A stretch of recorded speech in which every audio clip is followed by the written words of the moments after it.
ku soo dhowaada daawadayaal Ayback Channel. Muuqaalkani waxaan ku soo gudbin doonaa qisadii Nebi Ciise calayhi salaam. Nebi Ciise naxariis iyo nabadgelyo dushiisa ha ahaatee waa nebigii ugu dambeeyey ee reer Bani Israa'iil, wuxuuna ka mid yahay shanta nebi ee ulul casmiga ah. Nebi Ciise dhalashadiisa waxay ahayd mid mucjiso ah, waana ruuxdii iyo kelmaddii Eebbe uu ku tuuray Maryama. Nebi Ciise naxariis iyo nabadgelyo dushiisa ha ahaatee waxaa abuuray Eebbe, kana yeelay qof aan aabbo lahayn sidii uu u abuuray Nebi Aadan oo kale asagoon lahayn aabbo iyo hooyo toona.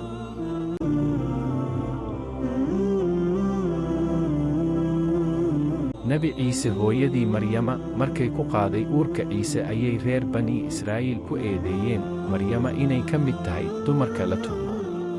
Maryama waxay ula timid Ciise qoomkeeda iyadoo xambaarsan, waxayna ku yidhaahdeen Maryamey waxaad la timid wax weyn, mana ahayn aabbahaa ruux xun, mana ahayn hooyadaa ruux la tuhmo ee xagee ka keentay wiilka aad sidato. Maryama waxay u ishaartay qoomkeedii Ciise xaggiisa, waxayna yidhaahdeen sidaan ula hadalnaa ilmo yar oo ku jira sariirta carruurta. Nebi Ciise oo ilmo yar ah ayaa yidhi, anigu waxaan ahay addoonkii Eebbe, wuxuuna i siiyey kitaab igana yeelay nebi iyo ruux barakaysan meel kasta aan joogo, iina dardaarmay salaadda iyo sakada intaan noolahay. Sidoo kale waxa uu Eebbe i faray inaan u baari noqdo hooyaday, igamana yeelin ruux madax adag. Nabadgelyana ha ahaato maalintii la i dhalay, maalintaan dhiman iyo maalinta la isoo bixin doono anoo nool.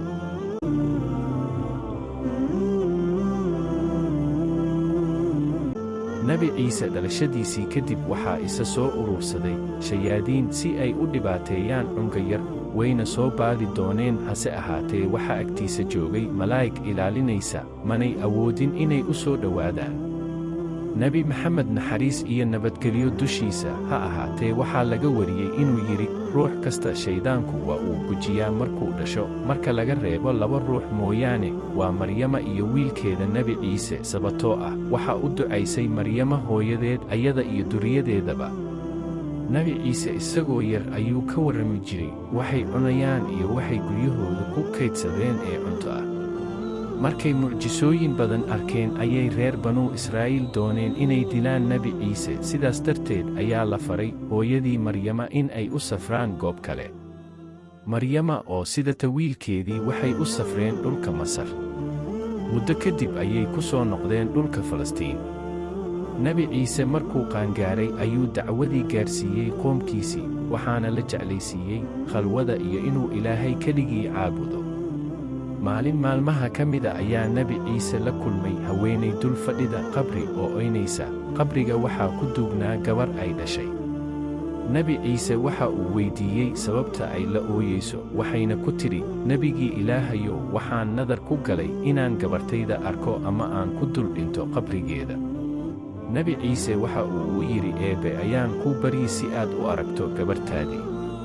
Markaas ayuu baryey Eebbe, kadibna Nebi Ciise waxa uu amray qabrigii inay ka soo baxdo gabadhii dhimatay idinka Eebbe. Qabrigii wuu gariiray, haddana waa uu ku celiyey baryadii, haddana qabrigii wuu gariiray. Markii saddexaad ayaa qabrigii dilaacay, kana soo baxday gabartii oo timaheedii eraysteen. Gabartii waxay tidhi, markii hore ee qabrigu gilgilmay waxa uu Eebbe faray in laysu keeno jidhkaygii, markii labaadna nafta ayaa laygu afuufay, markii saddexaadna qabriga ayaa dilaacay, waxaanan mooday in qiyaamihii dhacay, sidaa darteed ayay timihii ii eraysteen. Gabartii waxay fiirisay hooyadeed kuna tidhi, iska samir hooyo, kana cabso Ilaahay. Kadibna waxay ka dalbatay Nebi Ciise in ay dib ugu laabato qabrigii, iyadoo aan dareemin xanuunka geerida mar labaad. Nebi Ciise wuxuu amarka Ilaahay indhaha u fiiqi jiray dadka indhala'aanta ku dhashay, waxaanu masixi jiray dadka qaba jirrada baraska.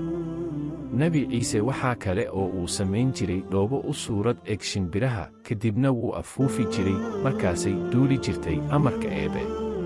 Dhammaan waxaasoo dhan waxay ahaayeen aayado, calaamado iyo astaamo mucjiso oo lagu aamino rasuulkii Eebbe. Hase ahaatee reer Banu Israa'iil badankoodii way ka gaaloobeen.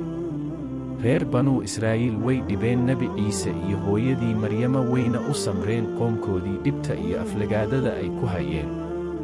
saxaabadii nebi ciise waxaa la odhan jiray xawaariyiin sababtoo ah way rumeeyeen nebinimadiisa iyo mucjisaadka uu tusayay nebi ciise.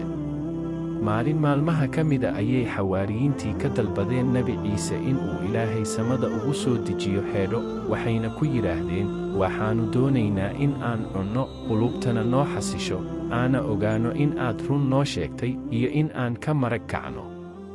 nebi ciise waxa uu eebbe ka dalbaday xeedhadii, asagoo leh, eebbow nooga soo deji xeedho samada, noo noqoto ciid iyo aayad xaggaaga ka timdi, nana arsaaq waxaad tahay arsaaqe khayr roonee. eebbe waa u soo dejiyey xeedhadii oy ku jirto cuntooyin kala duwan oon dhulka hore looga cunin.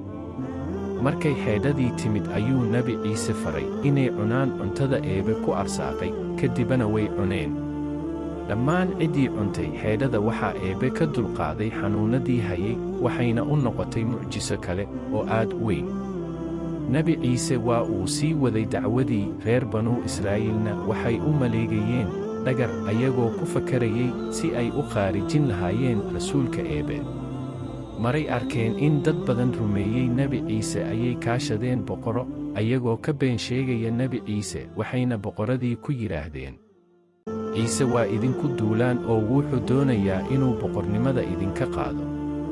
boqortooyadii iyo reer banuu israa'iil oo iskaashanaya ayaa soo weeraray nebi ciise asagoo la fadhiya 12 oo xawaariyiintii ah. kadibna nebi ciise waxa uu ka dalbaday xawaariyiintii mid ka mida oo eebbe ka yeelo shabihiisa, askuna noqda mid ila rafiiqa jannada. midkii ugu yaraa xawaariyiintii ayaa ajiibay oo u hibeeyey naftiisa nebi ciise. ciidamadii waxay soo garaaceen albaabkii, balse eebbe waxa uu sare u qaaday nebi ciise. ciidankii raadinayey nebi ciise waxay heleen shabbihiisii, kadibna way daldaleen ayagoo mooday in ay dileen nebi ciise. malakul jibriil ayaa ugu warramay maryama in nebi ciise sare loo qaaday uuna soo noqonayo aakhiro zamaanka, wuxuunu dili doonaa masiixu dajaal.